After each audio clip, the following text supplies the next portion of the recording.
Hello student, आज मैं आप लोग के लिए एक नया टॉपिक लाया हूँ, ग्राफ को समझना। यानी कि आज के वीडियो में हम लोग इस प्रकार के ग्राफ को समझेंगे, इसका वैल्यू को जानेंगे, कौन एक्स है कौन वाई है, कहाँ पे प्लस होता है कहाँ पे माइनस होता है, किस जगह में हम कौन सा चतुर्थांश लेंगे, ये सब हम आज की इस वीडियो में डिटेल में पढ़ने वाले हैं। तो वीडियो को एंड तक देखना, बिल्कुल भी स्किप मत करना। तो सबसे पहले देखो, जब भी इस प्रकार रहे ग्राफ को समझने का, तो इस प्रकार का दो रो आता है। ठीक है, देखो जो मेन वाला बिंदु रहता है इसको हम लोग ओरिजिन बिंदु कहते हैं। क्या कहते हैं? ओरिजिन, या फिर ओरिजिन ही समझ लो, या फिर इसको हम लोग बिंदु भी कह सकते हैं। ठीक है, अभी देखो जो ये बड़ी लाइन है, ठीक है, जो बड़ी लाइन है इसको हम लोग एक्स एक्सिस का मानते हैं। इधर भी एक्स एक्सिस रहता है, इधर भी एक्स एक्सिस रहता है। इसको आप एक्स डैश भी लिख सकते हो, इसको आप एक्स डैश भी लिख सकते हो। और ये जो खड़ी लाइन होती है इसको वाई एक्सिस माना जाता है, यानी कि ऊपर में भी वाई, नीचे में भी यहाँ पे तुम वाई लिख सकते हो, या फिर इसको वाई डैश भी कह सकते हो। ठीक है, अब आती है बात प्लस और माइनस की। तो देखो ये जो लाइन है इन्होंने अपने आप को चार भागों में विभाजित किया है। ये है फर्स्ट भाग, ये हो गया दूसरा भाग, ये हो गया तीसरा भाग, ये हो गया चौथा भाग।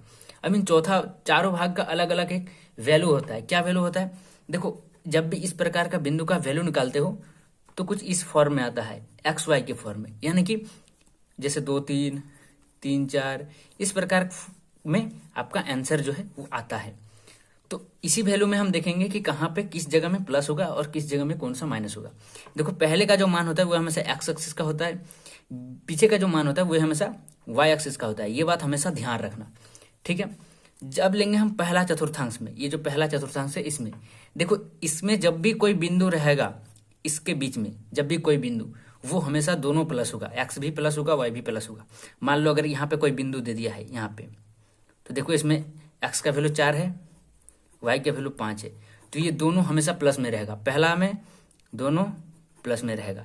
इस प्रकार देखो सब में, जब हम इस चतुर्थांश 2 में आ जाएंगे तो देखो इसमें कौन सा लाइन पड़ रहा है, एक ये वाला पड़ रहा है, एक एक्स वाला पड़ रहा है। तो देखो इसमें एक्स जो है वो माइनस है, वाई जो है वो प्लस है।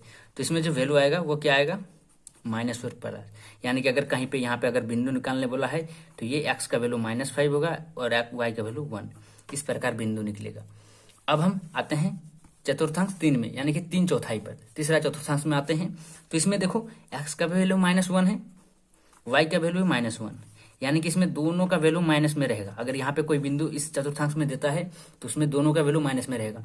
मान लो कि यहाँ पे कोई बिंदु दिया है यहाँ पे, तो देखो इसमें एक्स का वैल्यू -3 आ रहा है, वाई का वैल्यू -6 आ रहा है। ठीक है, अभी जब इस पोजीशन में आएगा तो देखो इसमें एक्स प्लस है वाई माइनस है, तो इसमें एक्स प्लस रहेगा वाई माइनस रहेगा। यानी कि अगर कहीं पे भी बिंदु निकालने बोले तो इसमें आंख बूंद करके एक्स को प्लस करना, वाई को माइनस कर देना।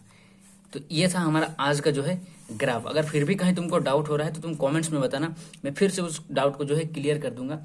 तो अगर वीडियो अच्छी लगे तो लाइक करके चैनल को सब्सक्राइब कर देना। मिलते हैं नेक्स्ट वीडियो में, तब तक के लिए टाटा बाय बाय।